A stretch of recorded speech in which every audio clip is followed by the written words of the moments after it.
Tara Talbot is here. She is the VP of HR at Workopolis. Good morning. Thank you. So you guys recently put together, or Canadian Business Magazine's Worst Jobs in Canada, some of the declining, some that are on the rise. So what are some of the areas that are on the decline? And when you say worst job, it's that there are fewer available? That's right. There are actually areas that are on the decline versus the actual worst job to have. So Canadian Business did put out a report, and when we at Workopolis looked at how many jobs we have posted, it actually completely reflects that there are very few jobs being posted and looked for in those areas.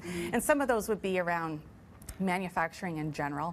So that's probably not a surprise to very many people, because we know that just with the economy, manufacturing has been declining for some time. The pulp and paper industry, another area with technology, people going paperless, as well as they've had other challenges such as a pine beetle infestation. So lots of challenges in that industry. And the other area is around general office administration. So again, technology, a lot more people are self-sufficient, and organizations are looking for ways for people to be able to do things themselves. So those jobs are being divided and handled by everyone on their own. And upswing, what are we looking at? Lots of good things to talk about on the upswing. So real diversity, which is great. So for lots of different people in different regions and different areas of interest. So we're seeing a big increase in engineering. So on Workopolis, we're seeing across the board engineering jobs are on the rise. Canadian Business was really specific around petroleum engineers, chemical engineers, aerospace engineers. So great time to be in engineering.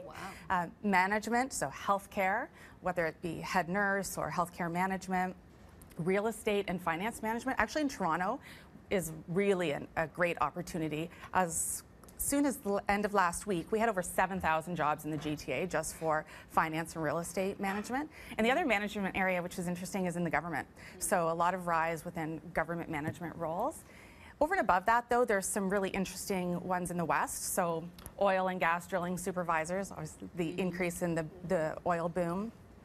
Some trades, so electrical contracting, telecommunications contracting. I was thinking trades must always be booming. And even earlier when we were talking about encouraging our children or whatever to get a degree, as it was coming out of my mouth, I thought, or a trade, because it's with so much building going on all the time. Trades across the board are absolutely growing, and that's an area that people are it's also very transient, so contract related. So there's always work, and not necessarily just in the West, but across the country. Let me ask you, when it comes to some of these jobs like engineers, is there a way to project whether these are actually going to last for a while? Because if someone who's 17 right now is watching and is thinking, okay, well maybe I'll get a degree in engineering because of this, perhaps. Sure. That takes a while to get a degree in engineering. So you get and then by the 4 years, 5 years later, oh wait, there's no more jobs. Yeah. So is this something that you can project for a long time? You're right that there are some roles that tend to be cyclical. Engineering is something that we're seeing has been consistently growing with the increase in technology. So people who have those skills, you may have to go back and refine those over time as technology changes, but it really seems to be an area that's holding.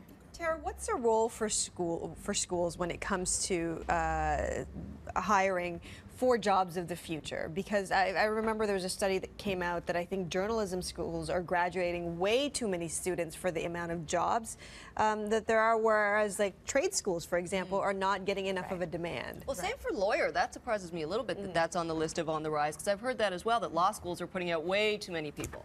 And I think one of the things is that things are just shifting all the time. So what was, to your point, what was relevant a year ago may be very different than something that's going to be relevant 2 years from now. So I think schools really need to stay on top of the evolving, changing landscape that's going on in Canada, because it is constantly changing and much faster than it has in the past. And then help those students not only get the degree, but have some of the other skills that you need. We're hearing from executives. Workopolis did some research earlier in the year, and executives are telling us, yes, we're hiring, but what we're not finding, we're finding the skills, we're not finding people with the soft skills. So communication, teamwork, collaboration, great opportunity for schools to help there.